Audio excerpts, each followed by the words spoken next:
आज बड़ी प्रसन्नता का विषय है कि शहीद राजनारायण मिश्र की मूर्ति के पास हम लोग खड़े हैं और यहाँ पर थोड़ा सफाई और पुताई का कार्यक्रम किया गया है। बड़ा पवित्र कार्यक्रम है। राजनारायण मिश्र की बहुत बड़ी गाथा है और ये बहुत कम उम्र में, केवल 44 साल की उम्र में इनको फांसी दी गई। सन 44 में 24 वर्ष की आयु में इन्हें फांसी दी गई। इनका बच्चा केवल उसमें 4-5 महीने का था और डीएम लखनऊ ने एक शर्त रख दी कि इनका जो पार्थिव शरीर है वो लखीमपुर जाने नहीं दिया जाएगा। उसके बाद उन्होंने बहुत कहने पर कांग्रेसियों के ये कहा कि कोई 2 स्वतंत्रता संग्राम सेनानी इस बात का अफिडेविट दें कि इनको इनका शव ले जाने पर लखीमपुर में कोई अशांति नहीं होगी।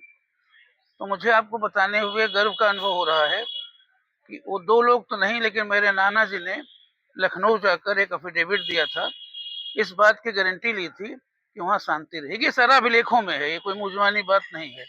उसके बाद डीएम लखनऊ ने तब भी डेड बॉडी लखनऊ लखीमपुर नहीं आने दिया और बुरा गंगा नदी के किनारे अंतिम संस्कार किए। राजनारायण मिश्र के परिवार ने गंगा नदी के किनारे उनका अंतिम संस्कार किया। राजनारायण मिश्र जी के चरणों में सादर नमन करता हूं और यहाँ तमाम विद्युत समाज जो उपस्थित है सभी के चरणों में सादर प्रणाम ज्ञापित करते हुए इतना ही कहना चाहूंगा कि हमसे पूर्व सभी विद्वान हैं और सभी के उद्बोधन हम लोग सुनने के लिए यहाँ पर आए थे। दादा का आदेश हुआ कि बोलना है। हम इतना ही चाहेंगे कि जब उन्होंने अपना बलिदान किया तो राष्ट्र के संवर्धन के लिए बलिदान किया। सिर्फ ये नहीं उन्होंने सोचा था कि हम सिर्फ ब्राह्मण के लिए, ब्राह्मण ने हमेशा सबके लिए कार्य किया है। संपूर्ण समाज के मार्गदर्शक के रूप में वो रहे हैं और उन्होंने किसी भी प्रकार एक पर्टिकुलर जाति को नहीं लिया। तो इस नाते हम लोग नैतिक जिम्मेदारी है कि उन्होंने जो सपना देखा था उस सपने को साकार करने की नैतिक जिम्मेदारी हम लोग निभाएंगे। ये जिसमें कुछ है, आप 1-2 बच्चे हमारे समाज से चले गए, आप दूसरे बच्चे हैं उनको आगे बढ़ाने की कोशिश करें। बढ़ाओगे नहीं तो आप कहीं किसी लायक नहीं रह जाओ, कोई दूसरा नहीं पूछेगा।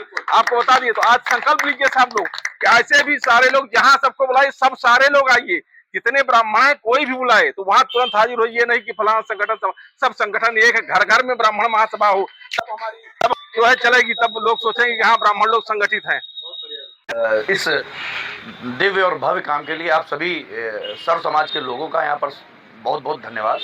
एक विषय जो अभी आया, जो जैसा गुरुजी ने कहा, आचार्य जी ने और चाचा ब्रजेश जी ने, कि हम अपने शहीदों का सम्मान कैसे कराएं। हमने पढ़ा भी है, शहीदों की चिताओं पर लगेंगे हर बरस मेले कैसे लगेंगे कि वहाँ पर जैसे वहाँ पर उनका शिलापट लगा है, वहाँ पर कूड़ा लगा है। और ये हमारी नैतिक जिम्मेदारी है कि हम जहाँ भी शहीदों का नाम देखें, जहाँ पर शहीदों की जहाँ पर शहीदों ने अपने कृतित्व और व्यक्तित्व को किया है, ऐसे लोगों को समाज के अंतिम व्यक्ति तक पहुँचाया जाए। तभी हमें लगता है ये हमारा काम बहुत प्रासंगिक हो पाएगा और ये हम इनको सम्मान दे पाएंगे। तो